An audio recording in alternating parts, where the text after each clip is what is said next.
Hey everybody, it's John Westever, your favorite burn survivor.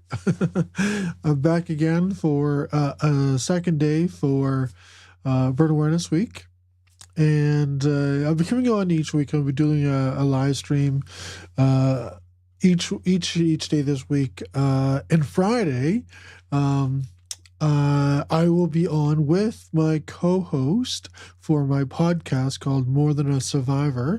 Her name is Michelle, and we will be coming to you live on Friday. And I'll put the information online on my Facebook, and also my YouTube, so that you can come and check us out. Register for early so you get notifications. But we're going on, if I'm correct, and I have to double check. I don't know if I should say, but Friday, I think 11 o'clock in the morning is when we're going on. Let me actually double check, and I'm just going to check my calendar here. And I think it's Friday. Yeah, I think it's 11. We're doing it. I gotta still put it. I just, you know what? I'm pretty sure it's 11, but I'll put it. Follow my Facebook, and you'll see it there. So yeah. Anyways, and while I'm doing these live streams this week, if you have a question, you're online, you're following me, you see this, jump online and ask me a question. Love to answer your questions. The focus this week is just really sharing about burn awareness, burn education, burn treatment, fire prevention, and just talking about the different topics around that are encompassing the burn world. When I say the burn world, is like everything that you are interacting with when you experience a burn trauma. And so, let me go to some of the questions that I have kind of organized here. So, first one is, let's see, I think this new does it. Oh, it doesn't do it very good. I'm working with my technology as well, so bear with me here. So let's do this. So, why do I run a peer support group for burn survivors? Um, some people ask that. Um, I run a peer support group for burn survivors to help those that are struggling with a burn injury get back into life, or initially navigate those first few years and months and days in that burn journey. We call it a burn journey because it's kind of, you're going through a territory or some life situation that not a lot of people experience. And what happens is there's a lot of questions, there's a lot of uncertainties, there's a lot of fear, there's a lot of anxiety, there's a lot of stress, there's a lot of pain, there's a lot of emotions. I know that because I was there.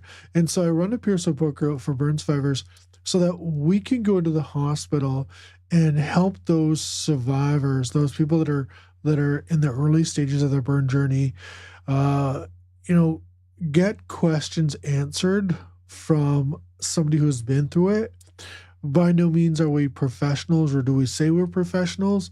What we do is we share with the patients our stories and what we've been through and we've navigated the situations that we've navigated. And we have a variety of survivors on our burn team in Victoria here. We have females and males. We have young, we have old, we have middle-aged people, we have seniors, we have all kinds of different demographics. And what we like to do when we're running a peer support group is we match kind of like for like. So we'll send in somebody if, like, say for example, it's a younger male. We will try and send in a younger male if we have somebody available. Same if it's a younger female. If it's a significant burn injury, we send in a significant burn injury survivor. If it's somebody that's been it's not a significant burn injury, we try not to send in somebody with significant burn injuries. If need be, we try to just match like for like, and we do that because we want to make sure that those survivors that are that are in need of support are getting the resources and support that they need. Whenever we send somebody in, though, we send our support staff and our support survivors in because they're trained. They're trained to engage with patients, survivors. They're trained to, listen. They're trained to ask questions, and they're trained to really be there as a resource. And like I say, we are not a professional in any capacity. We don't give professional advice. We try to avoid giving advice altogether, but we just answer questions from what we've been through. And why would somebody want to do that, or relive the nightmare situation that we've been through? For example, myself, I lost 13 friends. I sustained life-threatening burns to 75% of my body. Why would I want to talk about those dark days, those initial days that I went through? And the reason that I do this is because I know how scary those first few hours, days, weeks, months are. And I know there's a lot of uncertainty there. There's a lot of conversations, a lot of fear. There's, how are people going to treat me? How are people going to react? Will I be able to work again? Will I ever date again? Will I ever marry? Will I stay with my wife? Or maybe if you're married, will you stay with your partner? Will I leave you? How can you provide for yourself? Like, there's just so many questions. And when I get to share about my burn journey and everything that I went through, it makes a difference for that patient that's listening, that's there needing support, because it gives them hope. It gives them some reassurance that they're going to be okay, and most likely they will be okay. And we don't go in when they're when they're not going to be okay. So the goal is to really share in such a way that makes a difference. And so, going back to what do I do, what do I share the nightmare that I went through? I share it because I want to make a difference. I know what it's like to be laying in that hospital bed with all kinds of questions, because I was there. I was there 30 years ago. And this was before the day and age of the internet, where you could just look up online and search for things. So I had all kinds of questions, and I really didn't have a support group. All I had was my family. I shouldn't say all I had. I had my family, and they were a huge resource. I had my friends, my community. They were a huge support for me. But it would have been nice to have some other burn survivors to talk to, or even a support group to go and attend, to, field some questions.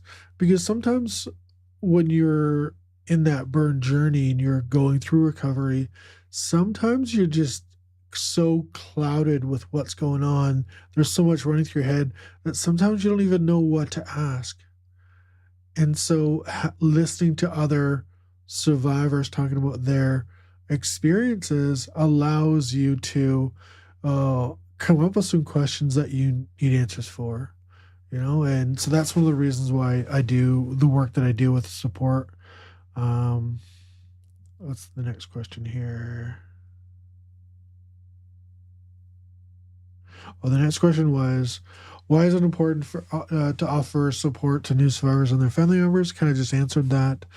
The importance is that, when you are experience a burn injury, it can turn your world upside down. It can turn your ordinary life into a living nightmare. And there's so many different things that you have to navigate. If it's an automobile incident, the insurance factor of medical coverage and things like that there. Is somebody going to take care of your pets, your family, or whatever? There's just so many questions to to field and navigate in those initial stage. So that's one of the reasons why we offer support, is to help navigate those first few hours, days, weeks, months in that journey, so that the patient and the family members can actually navigate into life again, navigate back into, you know, um, that ordinary life that they had before. Not say ordinary life before, but um, because a burn injury can be quite devastating and traumatizing and really nightmare situation. When you have someone that can help you navigate those first few hours, days, weeks, months, it makes a difference in the long run, having them getting back into the day-to-day life that they live. What was the next question? The next question is, I feel like, why do I share the nightmare situation over and over again, with the situation over and over again to strangers? I put over and over again way too many times. Disregard my tech issues. That's too funny. I just thought I'd put some questions on here so I could answer some questions. Just because I wanted to kind of come on and talk about it, because I don't think I talk about it enough. I know people that know me, I talk about it enough, but I don't come online and talk about it enough. And that's the goal, is to come online more often and share about my journey and what I've been through, and answering questions and things like that there. Um, but when looking at the question, like early, like why do I go through the nightmare situation that I do, that I've been through? And I don't share the nightmare situation with patients. I share, what I've gone through in a very high level, superficial way, so that uh, they kind of experience, or get what I've been through without hearing the details. And I do a lot of work with education, so I go into schools and talk about road safety. And the reason for the question I just posted is, why do I share the nightmare situation over and over again, to strangers? It kind of points to that. Why do I share the story over and over again to students, to uh, educate them on road safety? So why do I do that? I do that because not a lot of people have the ability, and not a lot of people have the strength and courage to share such a horrific story with others to make a difference. There are a handful of people around the world that talk about this. I shouldn't say a handful. There's a few that talk about this, but when you look at the grand scheme of things and all the incidences that are out there, all the injuries, the crashes, you don't see a lot of people talking about these things on mainstream, because it's too hard. It's too hard to talk about it. When I first got into sharing my story and what I've been through, it was challenging because I was embarrassed. I was embarrassed that I survived this crash, because I knew enough to speak up and tell our driver to slow down. I knew to wear my seatbelt. I knew not to drink that night. I knew to tell the driver to slow down. I knew all these things. So I was, you know, embarrassed to say I didn't do those things, but I was also judging myself for not doing those things, and I had a lot of shame around, you know, um, being the sole survivor. I had a lot of guilt. And when I would talk about this, it would um, overwhelm me at times. And so it was a big struggle in the beginning to share my story and share what I've been through. And when I would share, I would strategically share, oh, my story and what I went through, be you know, at a superficial level, and it really didn't get down into a lot of the feelings and how I was feeling and all of that stuff in the beginning, because I actually, because it was too hard. It was too hard for me to do that. It was too hard for me to share that vulnerability with strangers. And over time, since I've been doing this road safety thing and delivering talks. I've done over 700 presentations across Canada and the U.S. and virtually, uh, I've done this so many times. So I've gotten used to sharing my story. It doesn't make it any easier. It's still hard to do, and sometimes I do get taken out. But I have that strength and courage and ability to get vulnerable with the crowd, because I know that when I get real and raw and share the details, it makes a difference for somebody else. And it's not just the difference it makes in road safety, but maybe there's somebody in the audience. Maybe there's somebody listening to this, to my story, that's struggling with something.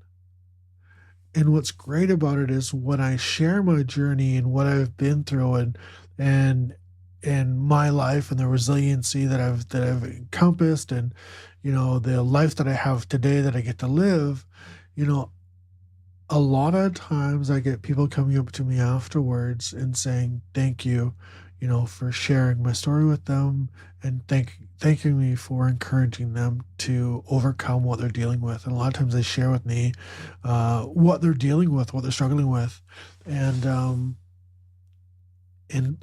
what I've discovered through doing this for over years, is you never know what somebody's struggling with or what they're dealing with or what they're thinking.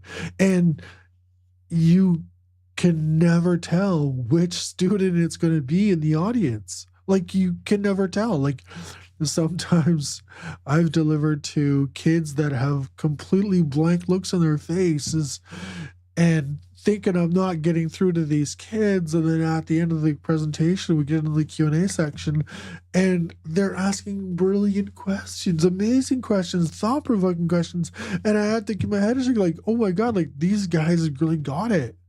And so that's the whole thing about sharing this, is like, you never know what somebody's going to get out of me sharing my story. And so when I ask the question, why do I share this nightmare situation over and over again, to strangers? It's because me sharing the story, it makes a difference. It may save somebody's lives. I like to believe that it's going to save somebody's life, but also,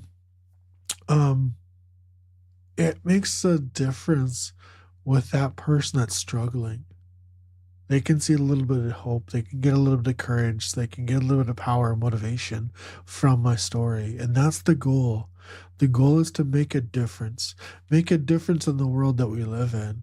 If I can make a difference in one person's life, then that's great. That's the whole reason I do this thing. But yeah, I wanted to come on here today and do a quick video. I created a little QR code too, because the Firefighter Burn Fund of Victoria is a huge supporter of mine. They're a big sponsor of mine.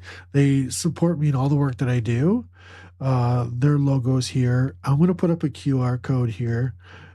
If you feel inclined, I say, I asked you to go visit their website, and if you feel inclined, go make a donation.